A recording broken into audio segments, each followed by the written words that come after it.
What's up, Vincent Valentine EX Turk with another Final Fantasy segment. And another Final Fantasy 15 one at that. This will go into the depth of the character Ravus Nox Fluret. And I'm wearing my new Final Fantasy style sweater I got from H&M. Yeah, you can go get him now. It's like $34. They only come in one size, so you know, except shit. Excuse me, let me at least adjust myself. I didn't mean to do that. Sorry, I knocked it out. Anyways, and I'm brought to you by this mochaccino fruit smoothie I made. Packed with the right stuff. Now let's get ready. Here's the Final Fantasy question. Was Ravus Nox Fluret trained by the Emperor Iedolus? Here's why I think that it could be true. First of all, Ravus Nox Fluret has a respect for Emperor Iedolus. And Emperor Iedolus feels the same way about Ravus, because Ravus' hatred toward Lucius Caelum. That's why Emperor Iedolus picked Ravus as the High Commander. You think Arden is the one who picked... Arden really don't care that much about Ravus. Okay? He only manipulated Ravus because he knew Ravus hates Noctis' guts due to him being a Lucius Caelum because of King Regis' failure to save Queen Silva. But I think Emperor Iedolus, which later on becomes Pharoas, likes Ravus a lot better than... This is about a battle of favorites. Even though, yes, Arden was a big enemy and Arden really hated anyone who's Lucius, he still kind of favored Noctis a little bit more, even though Noctis, he was going to kill Noctis, but he favored Noctis because of the king's power more than Ravus. So, makes sense, since Emperor Iedolus, you know, is a different person. He only cares about the Niflheim Empire and only cares about his ambition. He would like Ravus because Ravus has kind of the same ambitions as Iedolus. So yes, I'd say Iedolus did train Ravus Nox Fluret. You know, that's why he was pretty strong. He's a formidable. He was a formidable opponent to, you know, to the characters in Kingsglaive and Noctis himself, even though Noctis only faced his demon half. He never faced him as a human. Because again, Arden put the end to that battle because he knew that Noctis would lose that battle. Meaning that Iedolus trained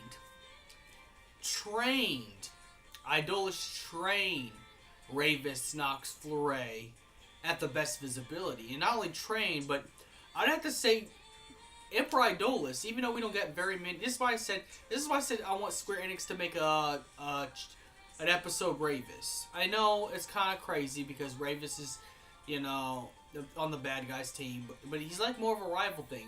Ravus is like the Cypher of Final Fantasy 15, you know.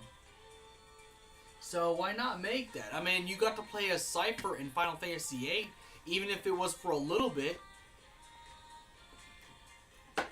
And besides Gladiolus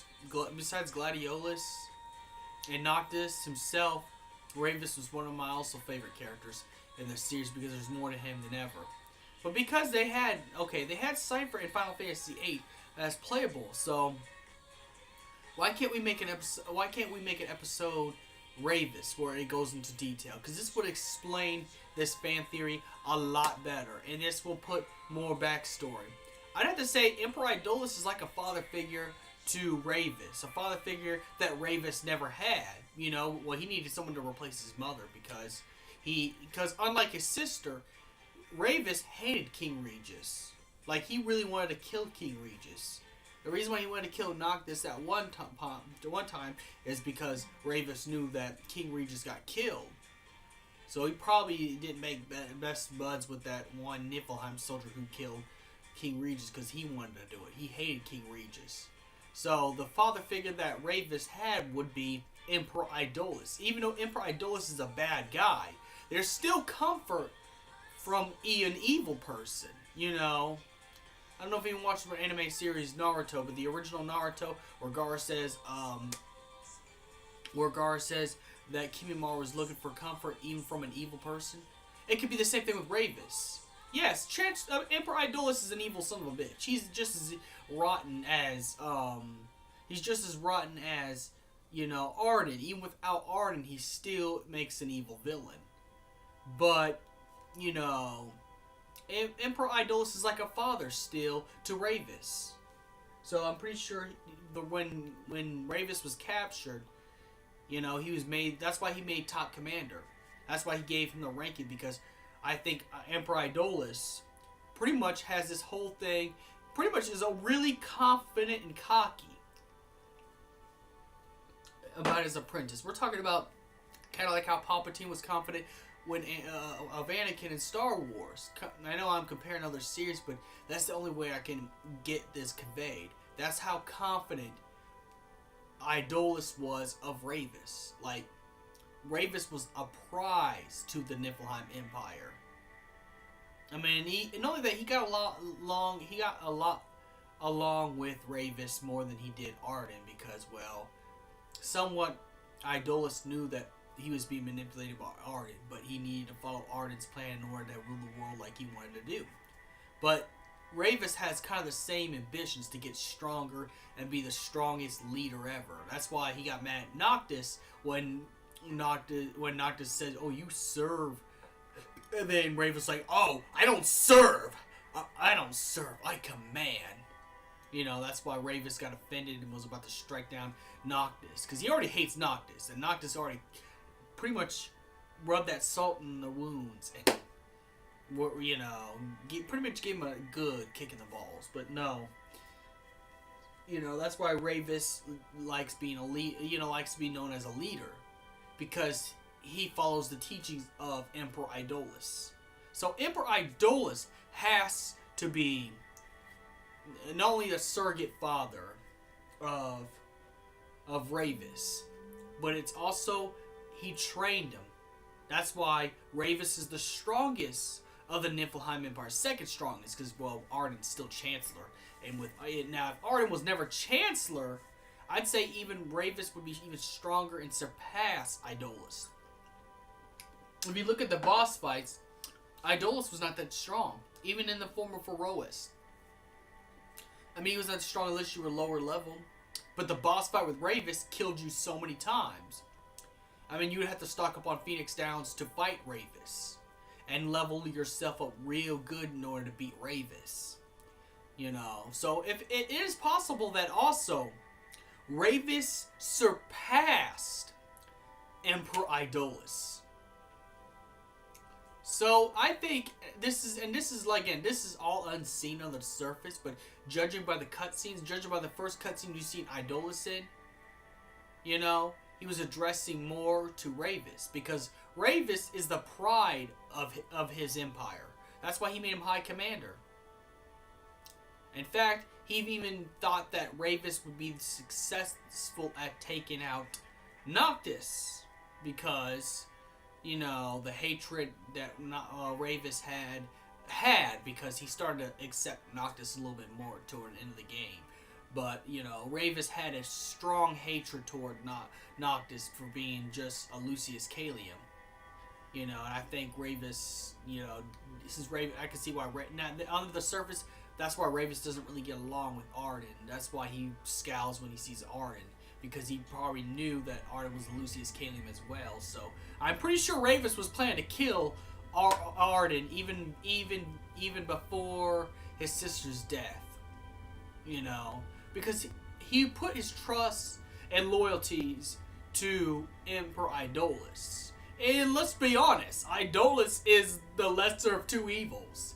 Iedolus just wants to rule the world. You know, he doesn't care about making the, you know, a world where demons run everything. He just wants to rule the entire world and have all the territories. So, if anything, Emperor Iedolus is the lesser evil to Arden. You know. So, the point is, yes, that's why you see under the surface, and this is stuff that's under the surface that's not in the game, but you could see it's under the surface in cutscenes that Ravus was trained by Emperor Iedolus, and hence why Ravus is really strong.